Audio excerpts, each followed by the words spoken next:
Coming to you pre-recorded from Indianapolis, Indiana. Dave's Doozies, baby. I'm back doing this Game 2 preview. Bucks versus Pacers. Super excited. I can show some of my Pacer excitement now that the Bucks have won Game 1. You know, before Game 1, the Bucks suck. Oh, the Bucks are trash. Oh, yeah, the Pacers are going to beat them. Giannis ain't even playing. Yeah, okay. We pumped the brakes a little bit. Good. Now I can get on my rah-rah shit. I can get on my Pacer shit. Indy is back shit. Game 3 at Friday at Indy, baby. We're going to be revved up. We're going to be jacked up, but can't look too far ahead. Let's get into this Game 2 tonight. Game 2 at Milwaukee. Will they do it again? But first things first, I want to say thank you to my number one fan, Paul Case. I want to give a shout out to the MWO. I want to thank everyone that's been helping watch these videos the last few days, whatever. I want to thank everybody for watching the video and liking the video, and go ahead and leave some comments. I'll get back to you in the comment section too. Why not? Let's talk about it, bro. So, last on the preview, I forgot to talk about Damian Lillard too much. I did forget to mention injured player theory. I don't really want to talk. I don't even have to talk about Dame that much after what he just did to us in the first half. 35 points, Game 1. I mean, just cooking us. So, let's not forget Damian Lillard took a Blazers team to the Western Conference Finals with a worse coach than with a worse coach than Doc Rivers. So, he reminds you what time it is as far as stop sleeping on Dame. We ain't sleeping on Dame. Nobody's sleeping on Dame no more. Injured player theory. Injured player theory says when the injured star, Giannis, is out Game 1, you take the Bucks Game 1. But on the second game, you fade them. You fade them Game 2. That's what injured player theory says. And that's something I forgot to mention in the preview last time. But I think I've said enough on that. I want to before I talk about Game 2, I want to review the Game 1 stats. There's a lot of this narrative all season about how the Pacers defense sucks, and Draymond Green, Pacers can't guard anybody. They ain't been guarding anybody all year. The Pacers, Shannon Sharp talking about our defense. So I'm not trying to act like the Pacers defense is elite or really good or anything. I just think it's a lazy excuse when people just, for one, Damian Lillard, it wouldn't have mattered who was guarding. It wouldn't have mattered what team he was playing. Okay? When Damian Lillard's in the zone like that, when Damian Lillard's cooking like that, nobody can guard him. Ask Paul George, that's a bad shot after the game. Okay? It doesn't matter who's guarding Dame Lillard when he's hot like that. It just don't. All right? But before I get carried away, let's look at the Game 1 stats. I'm not even going to really talk about the Bucks stats. I think there's like 47% field goal percentage. They was hitting some threes.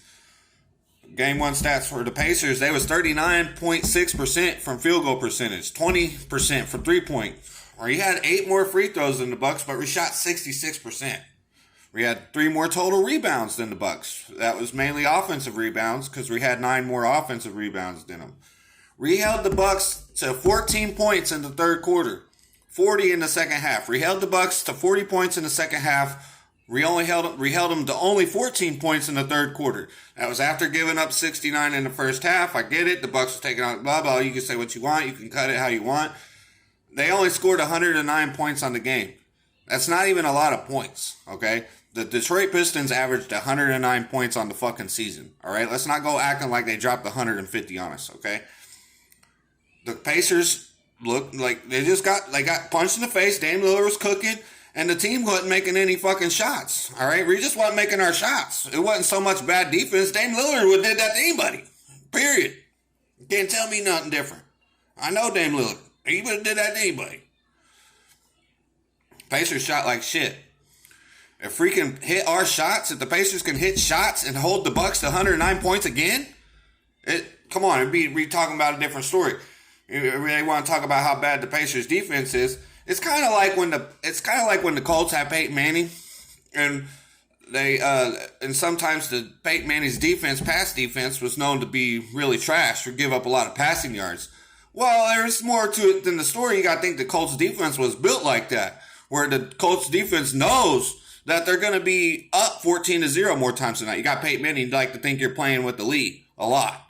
So you got Dwight Freeney and Robert Mathis on the defensive ends, pass rushing the quarterback, because the other team's throwing it all fucking game because they got to keep up with the Colts.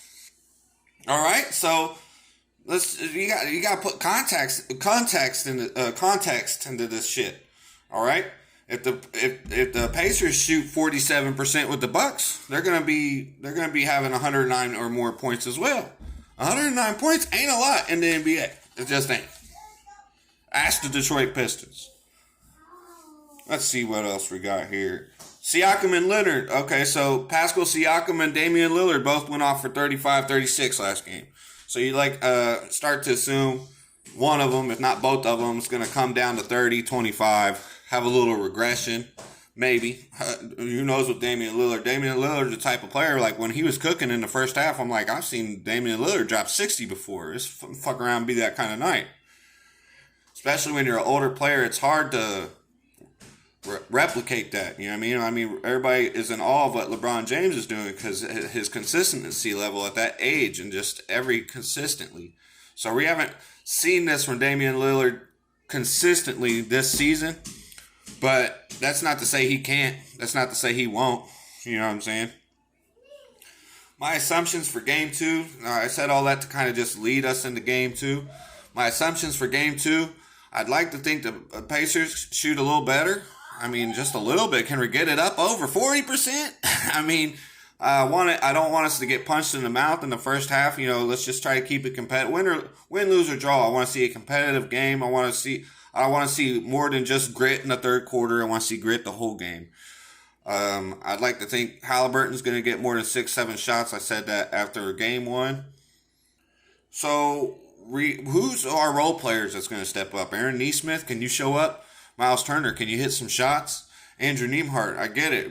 It's hard to guard Damian Lillard. I'm not going to crucify you for not being able to guard him, but can you do something else? Can you draw some charges? Can you get some steals? Can you get a couple rebounds? Can you hit a couple shots? I mean, that dude gets so many minutes. Like, he needs to do something out there. I know he can score. Is he going to? It's team basketball out here. It's a team basketball game. The Pacers play as a team. That's why Halliburton's a pass first. Well, Halliburton's a pass first guy anyway, but that's why we like him so much because we average more than 20 assists a game. We only had 20 assists last game. We need to get that up to 25-30, if not more than that. So, yeah, I already mentioned Bucks only scored 109 points. The Pistons average 109 points on the season. So, everybody just relax. Yes, the Bucks slapped us. Yes, they punched us in the mouth. Yes, the Pacers looked like the moment was too big for them. But it's not like it. The defense wasn't as bad as usual. They want to make our defense sound worse than what it is. Damian Lillard would have did that to anybody.